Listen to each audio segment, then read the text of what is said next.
जिला डोडा में पिछले 3 दिन से बीएनएसएस की धारा 163 लागू। आज जुम्मे का दिन है और तमाम इंतजामात किए गए। उम्मीद यही जताई जा रही है कि जुम्मे की नमाज जो है वो पूरे अमन और चैन के साथ मनाई जाएगी। जुम्मे की नमाज के बाद कुछ लोगों से हमने बातचीत की है, उनका क्या कहना है, आज का एक्सपीरियंस उनका कैसा रहा, ज़रा आप भी सुन लीजिए। निसार साहब इस समय मेरे साथ है। निसार साहब, आज जुम्मा की नमाज हुई, कैसी रही? ठीक तरह से रही, अच्छी रही और जो एप्रीहेंशन थी वैसा कुछ हुआ नहीं। यहाँ जो शहरी हैं, चाहे वो किसी भी कम्युनिटी से ताल्लुक़ रखता हो, बहुत पुरअमन है। लेकिन बीच में ऐसे कुछ हालात हुए, गलती एक साइड से नहीं है, सिर्फ पब्लिक साइड से नहीं है, दूसरी साइड से भी एडमिनिस्ट्रेटिव साइड से भी कुछ गलतियाँ हुई, जिसकी वजह से हालात में थोड़ा सा बिगाड़ पैदा हुआ। लेकिन आज जो जुम्मे की नमाज हुई, बहुत पुरअमन तौर से हुई। इससे पहले जिस प्रकार के हालात रहे, तब में और आज में क्या डिफरेंस दिखा आपको? देखिए, उस वक़्त लोगों में काफ़ी एप्रीहेंशन थी, अब पता नहीं क्या होगा।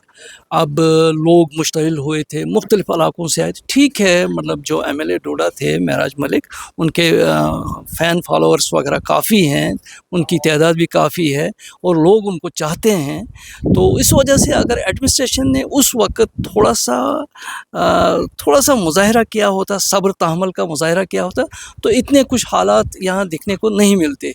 लेकिन एडमिनिस्ट्रेशन की भी गलती है कि वो बड़े जज्बात में आए, मतलब उन्होंने बड़ी जल्दी की और बजाय पुलिस ने बड़ा अच्छा काम किया था। लेकिन जो उसके बाद जो एसओजी वगैरह जो आ गए, जो उन्होंने लोगों पे कुछ लाठियाँ बरसाई, जिसकी वजह से इस माहौल में और भी थोड़ा सा तज़ाद पैदा हुआ और आते आते यहाँ तक कि आज 4-5 रोज़ से ये बंद रहा और उसकी वजह से पूरा कम्युनिकेशन सिस्टम जो है डाउन था। तो आज चूँकि जुम्मे की नमाज़ थी, जुम्मे की नमाज़ अच्छी तरह हुई, तो उम्मीद की जा रही है कि अब दुकानें भी खुलेंगी, हर चीज़ रेस्टोर होगा और टेलीकम्युनिकेशन जो इस वक्त लोगों को, मतलब वो ख़बर या दूसरी चीज़ें वो देखते थे अपना टीवी या मोबाइल पे ही, वो मतलब दुनिया के हालात व वाक़ात, हाँ, बिज़नेस के हिसाब से लोगों में तो काफ़ी ये प्रॉब्लम हो गई। तो लोगों को मतलब काफ़ी लॉस हुआ। जिन्होंने बैंकों के कर्ज़े लिए हैं, बेचारी उनकी दुकानें 4-5 रोज़ से बंद है। अच्छा, वो भी जूझ रहे हैं इससे। अच्छा, उसके अलावा स्टूडेंट्स तबका जिनकी ऑनलाइन क्लासें चलती हैं, चाहे वो नीट है या दूसरी किस्म के कॉम्पिटिटिव एग्ज़ाम्स हैं, उस वजह से भी वो बेचारे वो मतलब वो सफ़र कर रहे हैं। लिहाजा हमारी गुजारिश है कि कम से कम एडमिनिस्ट्रेशन को, सरकार को देखना चाहिए कि यहाँ पे जो हालात हैं तकरीबन ठीक हैं, तो इन चीज़ों को रेस्टोर करना चाहिए ताकि कोई भी किसी भी कम्युनिटी में कोई प्रॉब्लम ना हो। चाहे जो स्टूडेंट्स तबका है, स्कूल इतने रोज़ से आज बंद हैं, पहले बारिशों से हुए, उसके बाद हालात की वजह से, तो ये लॉस जो है ये कंपनसेट नहीं होता है, इनमें टाइम लगता है। लेकिन जितना जल्दी हो सके उतना जल्दी ये अच्छी बात है कि जहाँ तक भी हमारी बात जाती है, हमारी आवाज़ जाती है, तो यही हमारी है एडमिनिस्ट्रेशन से रिक्वेस्ट कि वो हालात को अच्छी तरह देखें और अच्छी तरह, इस वक्त कोई वैसी प्रॉब्लम नहीं है, जैसे माहौल बनाया गया था वैसी कोई बात ही नहीं है। तो मैं यही कहना चाहूँगा कि इन हालात को देखकर मद्देनज़र रखकर उनको हर चीज़ पे नज़र रखनी चाहिए और इनको रेस्टोर करना चाहिए। जो भी चीज़ें बंद है, चाहे बिज़नेस है, दुकानें हैं, लोग घरों से यहाँ बाहर चले गए हैं, तो उस किस्म का मतलब दहशत का माहौल था। अब वो रेस्टोर आहिस्ता आहिस्ता चीज़ें अपने नार्मल मतलब पे आ रही हैं, तो अब उस किस्म की कोई प्रॉब्लम नहीं है। लिहाजा बस यही हमारी अपील है।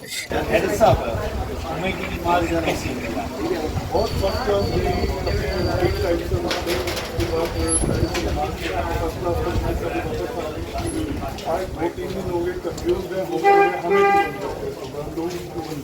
और मुझे एक चीज़ समझ नहीं आती, अभी थोड़ा सा कुछ हुआ नहीं होता है, हमें स्टोर हंगामे का भी पता नहीं लगता है। एक्चुअली कि शाम के टाइम पे पता चला जिसने इंटरनेट बंद कर दिया, तो मुझे समझ नहीं आती इंटरनेट क्यों बंद कर देते, हम लोगों को क्यों डिस्कनेक्ट कर देते हैं। मतलब इतने बिजनेस ये वही बात हुई, करे कोई भरे कोई, किसी ने कुछ किया हुआ है, भर कोई रहा है, इस तरह। अच्छा, इसमें पूरा डिस्ट्रिक्ट सफर करता है, मतलब ओवरऑल अगर देखा जाए, इसी तरह डिस्ट्रिक्ट के जितने भी लोग हैं यहाँ पे बिजनेस सफर कर रहा है। ऑलरेडी ये जो क्राइसिस फ्लड की वजह से हुई है, आपको पता है कि जम्मू का रास्ता हमारे पास कुछ था नहीं यहाँ पे, हमारे मतलब एसेंशियल भी मिल नहीं रही है, अभी पूरी आई नहीं। मैंने सुना कि रास्ता कल भी शायद खुला है, किसी ने फ़ोन किया था, तो फिलहाल हम 2-3 दिन से डिस्कनेक्टेड है। मेरे हिसाब से तो अभी रास्ता बंद ही है। मैं आपको ये बोलूँगा क्योंकि हमें पता ही नहीं है कुछ, अभी ना आपकी मुझसे सुन रहा हूँ। तो अब मैं चाहता हूँ कि एडमिनिस्ट्रेशन इस तरह देख लें, सारे लोग आराम से चल रहे हैं, तो इसको प्लीज़ खुलवा दें, इंटरनेट हमारा रिस्टोर करवा दें और बिजनेस पूरा दबा चले, ताकि हम लोग सामान अपना एसेंशियल वगैरह सब आराम से ले सकें। यही एक मैसेज है एडमिनिस्ट्रेशन से कि ओपन जल्दी से वापस सारे सिस्टम को। एडमिनिस्ट्रेशन भी कह रहा है कि माहौल सामान्य रहेगा तो ओपन कर दें। आप अभी पूरा मार्केट घूम रहे हैं, आपको क्या लगा? ऐसे तो कुछ भी नहीं है, बिल्कुल शांत है। कल भी मैं शाम के टाइम, कल शाम को मैं निकला था, मैं थोड़ा सा यही माहौल चेक कर रहा था कि क्या हो रहा था। दुकानें तो ऐसे बंद थी, कुछ दवाइयों की दुकानें खुली थी, तो मैं जट्टू मार्केट से होकर आया हुआ था, घर मेरा यहीं पे। तो ऐसे कुछ भी नहीं लगा। पुलिस वाले भी बहुत कोऑपरेटिव रहे, उनसे कोई कहते ठीक है अभी सेक्शन 161 लगा हुआ है, बट आप परमिशन के हिसाब से घूम सकते हैं, इसके अंदर आप घूम सकते हैं आराम से। और आपकी तो टेक्निकली जो होना बिल्कुल रिलैक्स तरीके से और अच्छे से हमने सारा मैनेज कर दिया। और मैं सबको यही बोलूँगा कि प्लीज़, एक तो एडमिनिस्ट्रेशन ये है, को ओपन कर दे। बाकी दूसरा मैं आपको ये बोलूँगा कि अगर कोई फर्स्ट करने की कोशिश करेगा तो प्लीज़ ना करे, क्योंकि उससे हम ही लोग सफल होंगे। इस समय मेरे साथ एक युवा है जिससे हम बातचीत करेंगे। क्या नाम है?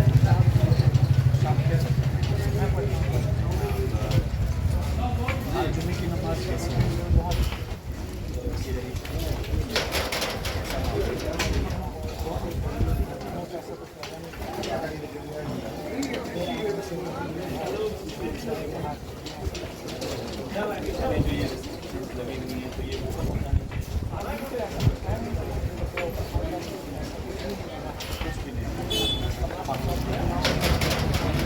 आपको एग्जैक्टली पता है कि हुआ क्या?